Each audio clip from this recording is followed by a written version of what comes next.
آج سے 15 سال پہلے کی بات ہے کہ ہمارے محلے میں ایک گورکن رہتا تھا جو اب فوت ہو چکا ہے۔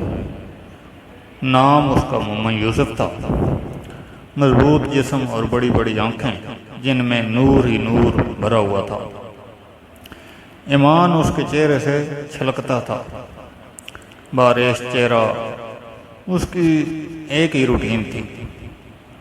صبح گھر سے نکلتا اور شام کو قبرستان سے واپس آتا تھا۔ ہمیشہ راستے کے ایک طرف ہو کر چلتا تھا اور کسی کی طرف بری نظر سے نہیں دیکھتا تھا۔ ایک دن محلے کے پڑھے لکھے لڑکے اکٹھے ہوئے اور یوسف سے کہنے لگے کہ آپ کی ساری زندگی قبرستان میں گزری ہے، ہمیں کوئی واقعہ سنا۔ یہ سن کر یوسف سنجیدہ ہوا اور لمبی سانس لی اور کہنے لگا، آج مجھے 27 سال ہو گئے ہیں، میں قبریں بنا رہا ہوں۔ میرے ساتھ ایک ہی واقعہ گزرا ہے۔ گرمیوں کی دوپہر تھی، کچھ لوگ میرے پاس آئے کہ بابا جی قبر بنانی ہے۔ میں نے پوچھا کہ آدمی ہے یا عورت ہے، تو انہوں نے بتایا کہ عورت کرنٹ لگنے کی وجہ سے فوت ہو گئی ہے۔ وہ لوگ یہ کہہ کر چلے گئے۔ میں عموماً اکیلا ہی قبر بناتا ہوں۔ میں نے قبر بنانا شروع کر دی۔ دوپہر 2-2:30 بجے تک قبر مکمل ہو گئی۔ قبر کے فائنل ٹچ کے لیے میں نے قبر کے اندر گدال مارا تو مجھے ایسے آواز آئی جیسے کوئی شیشے کی چیز ٹوٹ گئی ہو، اور بس پھر خوشبو ہی خوشبو پھیل گئی اور قبر ٹھنڈی ہو گئی۔ میں قبر میں ہی لیٹ گیا۔ باہر بہت گرمی تھی، اندر قبر ٹھنڈک اور خوشبو سے بھری ہوئی تھی۔ اس سے میری روح تک خوش ہو گئی۔ میں حیرانی اور دہشت سے خاموش رہا۔ مغرب کے بعد جنازہ آ گیا۔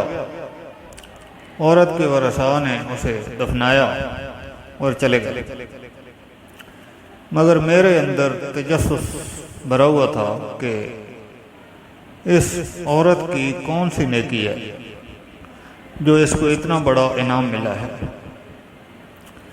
باتوں ہی باتوں میں نے معلوم کر لیا تھا کہ یہ عورت فرید گیٹ بہاولپور کے اندر رہنے والی تھی اور بجلی کے کرنٹ لگنے سے فوت ہو گئی ہے۔ ابا و اجداد یہیں کے رہنے والے تھے۔ میں پوچھتا ہوا فرید گیٹ پہنچ گیا اور عورت کے بارے میں معلوم ہوا کہ اس عورت کا خاوند کچھ عرصہ پہلے فوت ہو گیا تھا۔ وہ بیچارہ 6-7 سال بیمار رہا۔ اس عورت نے دن رات اس کی خدمت کی۔ خاوند کی شدید بیماری کے باوجود اس کے ساتھ بے وفائی نہیں کی اور دل و جان سے اس کی تیمارداری کرتی رہی۔ باوجود غربت کے اس کو محنت مزدوری کر کے کھانا کھلاتی رہی اور اپنے جذبات کو اپنے بیمار خاوند پر قربان کر دیا۔ جو لوگ اللہ جل جلالہ کی رضا کی خاطر بے لوث انسانیت کی خدمت کرتے ہیں اور اپنی راتیں بھی اللہ کی راہ میں جاگتے ہیں، انہی لوگوں کے بارے میں اللہ تعالیٰ نے فرمایا ہے کہ میں ایسے ایسے انعامات دوں گا کہ جس کو کسی آنکھ نے دیکھا اور کسی تصور میں بھی نہیں کیا۔ خوش نصیب ہیں وہ لوگ جن کی قبر خوشبو اور ٹھنڈک سے بھری ہوئی ہے۔ دعا ہے کہ اللہ تعالیٰ ہمیں اور سب مسلمانوں کو بخش دے اور آخرت میں ٹھنڈک عطا فرمائے۔ آمین یا رب العالمین۔